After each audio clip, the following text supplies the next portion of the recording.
To demonstrate the Photon Animator view, I need to make an object which can be animated. Previous video, I showed you the Photon transform view on this cube. Just to start fresh, I'm going to delete the cube from the scene and then make a new one.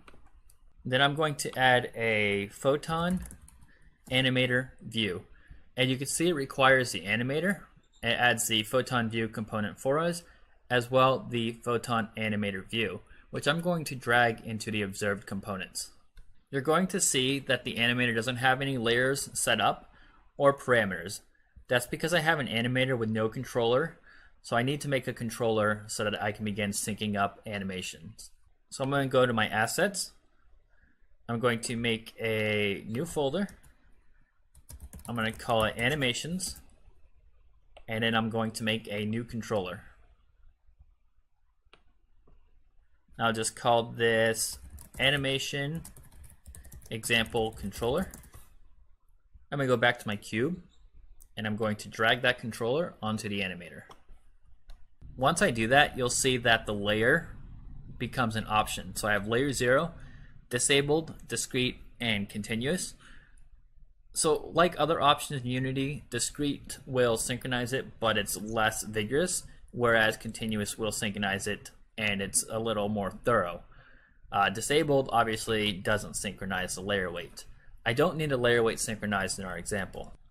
On my cube, I'm going to right click, 3D object, and I'm going to add a sphere.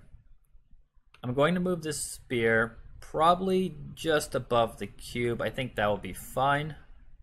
And now I want to animate it. So I'm going to go ahead and double click the animation example controller. And I need to add a parameter. I'm going to do a boolean. I'm going to call it moving. Now I'm going to go back to the scene, select the cube, and then I'm going to select animation, where I will create a new animation. I'm going to go ahead and drop it in the animations folder just to make it easy to find. So I'm going to call it cube moving. And then I'm going to hit the record button, and I'd say about 30 in, I'm going to move it up a little bit, and then I'm going to select the first keyframes, copy them just with Control C, go to 1 minute, or sorry, 1 second, and then paste them. This time is actually relative to whatever your samples are, but since I'm doing 60 frames per second, this is actually 1 second at 1.0.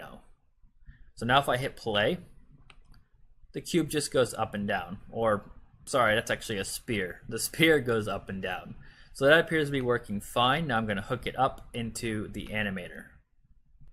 Right now, it sets to moving on the entry, which means no matter what, the cube is going to show moving. I don't want that. I think I want it to do nothing at the beginning.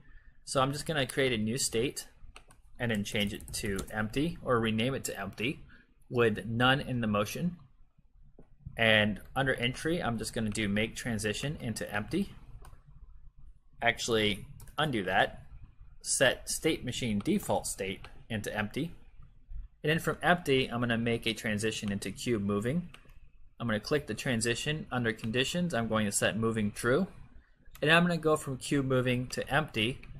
And under conditions, I'm going to do moving false. I want to make sure this works real quick. So I'm going to hit play.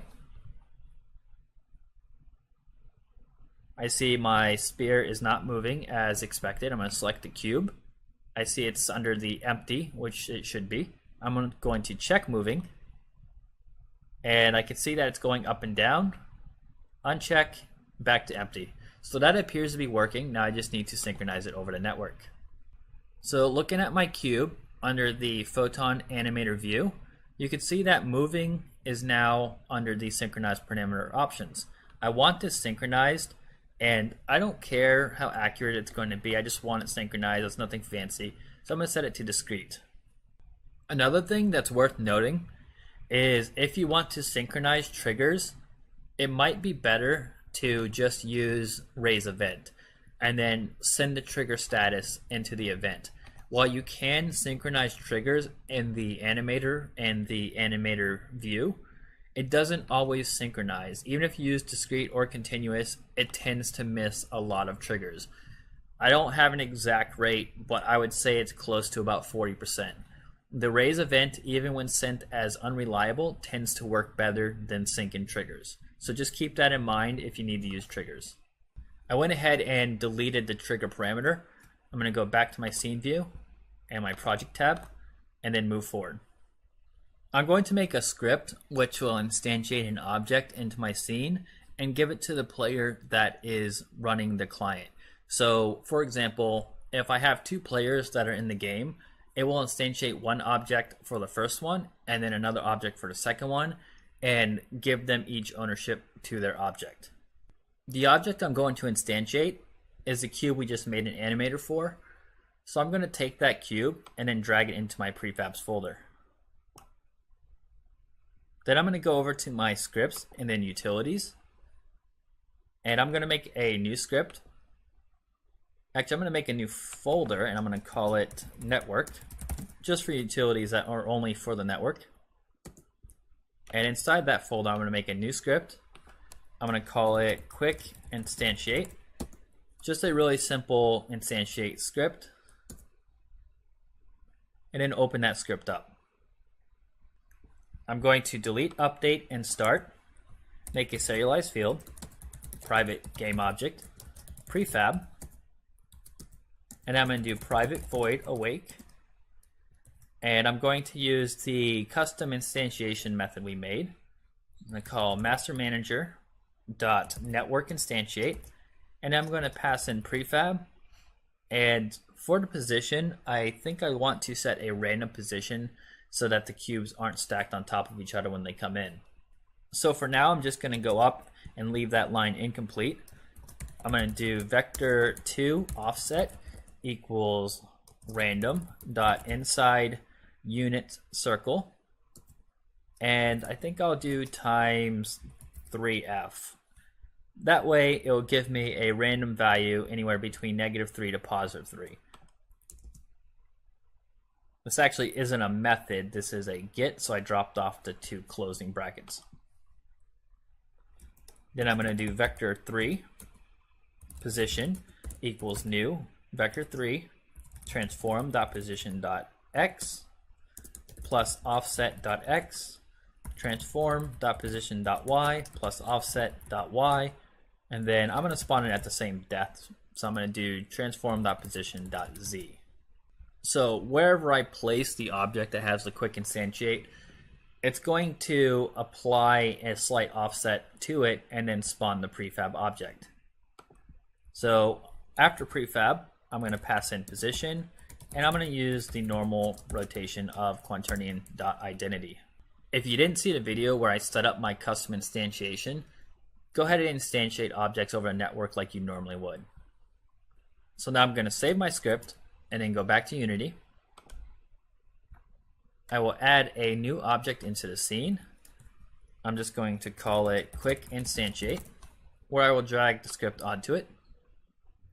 And then I'm going to go to my prefabs and drag the cube into the prefab section, delete the cube from the scene, and then save. Actually, out of habit, I dragged it into my prefabs folder, but since it's being instantiated over a network, it has to go into the resources folder. Now I'm going to test this out real quick by going into my scenes, rooms, just going to make a quick room, connect, and I should see that object instantiate as soon as I join the room and start the game. Alright, so there it is with the offset. I hit stop and then go back to my game scene. Now I want to demonstrate animating the cube when it moves, so I'm going to add a moving script to it real quick. So I'm going to go under scripts. I think I'll put this under single use. Make a new script. I'm going to call it simple object mover. Going to open the script up once it's made. And it's going to inherit from mono behavior pun. Don't forget to add the namespace. Then I need to assign the animator component because I'm going to modify its values. So I'm going to do private animator underscore animator, and then I'm going to add private void awake. I'm going to do animator equals get component animator. I'm going to get rid of start, and then under update, I'm going to do a check if owner. So if base.photonView.isMine, then process the logic below. I'm not quite sure what I'll want for a move speed, so I'm going to set a serialized field and tweak it just to make sure it works. So private float underscore move speed, and I'll set it to 1F to start. That'll probably be fine. I just want to have the option there just to make sure. So I'm going to do float x equals input.get axis raw horizontal.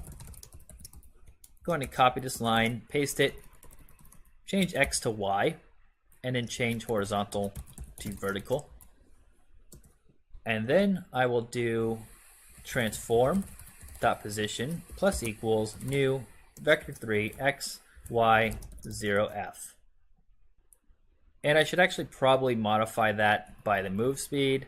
So let me wrap this real quick and do times underscore move speed. Now I'm going to go back to Unity, go to my room scene, open it up, hit play, quickly create a room and start it. And I have my object, so now I'm going to try and move it around. So something isn't working right. I'm going to guess I did not add the script to it. I didn't. So let me go ahead and add my simple object mover script to it and now try to move it. Whoa, okay. That's way too quick. It works. That's good.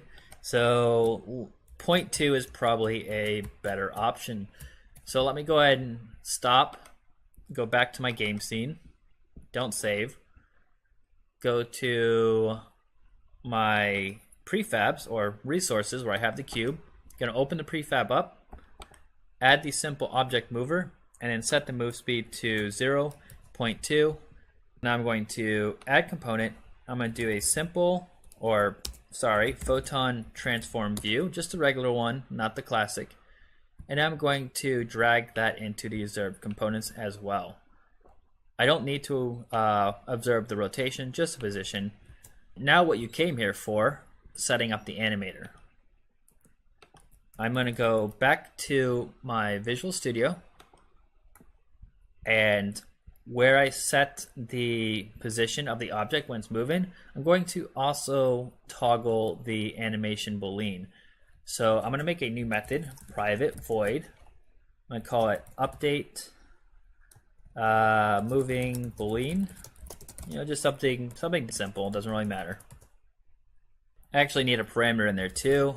Bool moving, and now I just need to set that. So I'm going to do update moving boolean, and it'll pass in x doesn't equal 0f or y doesn't equal 0f. So if neither one of these, or either of these rather, aren't 0f, moving will be true. So now I'm just going to do underscore animator dot set bool, and the parameter name was moving. Obviously you'd want to be a little better about how you set the parameter and how frequently you set it and things like that. This is more so about setting up the animator view than optimizations. And then I'm going to pass in moving. Everything should be good, so I'm going to go back to the editor and start a build. If you want to follow along on your side, go ahead and start a build as well.